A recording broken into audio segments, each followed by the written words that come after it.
Muhammad Ali Dubai phone വിളിക്കുന്നു. അലിക്കെ date എത്ര? 31. പൈസക്ക് വിളിക്കണം. പറഞ്ഞ ഡേറ്റ് എല്ലാം കഴിഞ്ഞു. ഒന്ന് സഹായിക്കും മോളെ, ഒന്ന് എടുത്തിട്ട് പറ. ഉപ്പ ഇവിടെ ഇല്ലാന്ന് പറ. നീ ഒന്ന് പറ മോളെ. ഇതിലൊന്നാണോ പറയണേ? ഉപ്പ പുറത്താണെന്ന് പറ. ഉപ്പ പുറത്ത് പോയി ഒരു മീറ്റിങ്ങിലാണെന്ന് പറ. ഹലോ, വാലിക്കും സ്ലാം. മുഹമ്മദ് അങ്കിൾ ഉപ്പ മീറ്റിങ്ങിന് പോയതാ, ഇവിടെ ഇല്ല. ഞാൻ വന്നിട്ട് വിളിക്കാൻ പറയാം. ഓക്കെ ശരി. എന്തുവാ ഒരുപക്ഷെ ഈ മോളും ഈ ഉപ്പയും പ്രതികരിച്ച രീതിയെ ചെറുതായിട്ടൊന്ന് മാറിയിരുന്നെങ്കിൽ.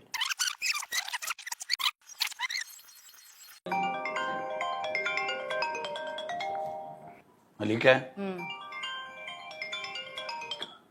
ഇന്ന് ഡേറ്റ് എത്ര? 31.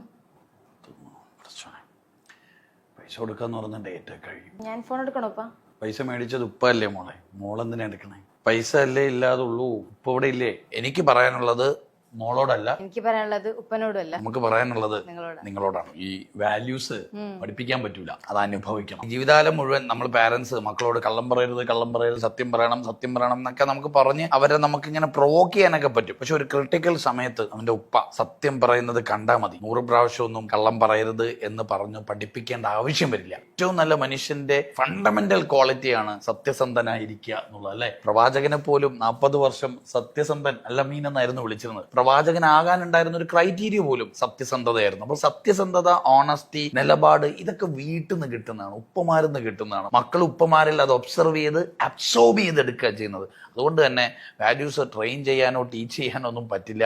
അത് കിട്ടണം, അനുഭവിക്കണം, കിട്ടേണ്ട ഇടത്തുനിന്ന് കിട്ടണം. വീടുകളിൽ നിന്ന് സത്യം പറഞ്ഞ് പഠിപ്പിക്കണം. ഉപദേശങ്ങളെക്കാളും നമുക്ക് ഇഷ്ടം കാഴ്ചയിലൂടെ നിങ്ങൾ എന്താണോ ചെയ്യുന്നത് അത് കണ്ടു പഠിക്കാനാണ് മക്കൾക്ക് ഇഷ്ടം. അതുകൊണ്ട് തന്നെ അത്തരം അവസരങ്ങൾ നമ്മൾ ശരിക്കും വീടുകളിൽ നിന്ന് ഉണ്ടാക്കണം. ഫോർ എക്സാമ്പിൾ, ഇപ്പൊ നമ്മൾ ഫുഡ് കഴിക്കാനിരിക്കുന്ന സമയത്ത് മിഠായി തരം ഫുഡ് കഴിച്ചു കഴിഞ്ഞാൽ എന്ന് പറയും, പക്ഷെ കഴിഞ്ഞിരിക്കുന്ന സമയത്ത് നമ്മൾ മുട്ടായി കൊടുക്കൂല.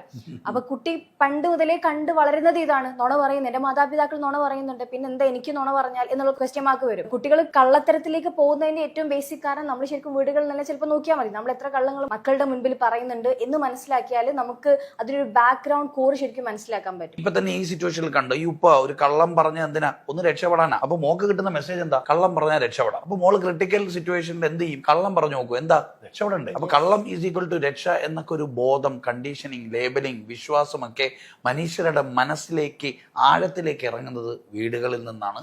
അതുകൊണ്ട് എനിക്ക് പറയാനുള്ളത് മോളോടല്ല, എനിക്ക് പറയാനുള്ളത് ഉപ്പനോടല്ല, നമുക്ക് പറയാനുള്ളത് നിങ്ങളോടാണ്.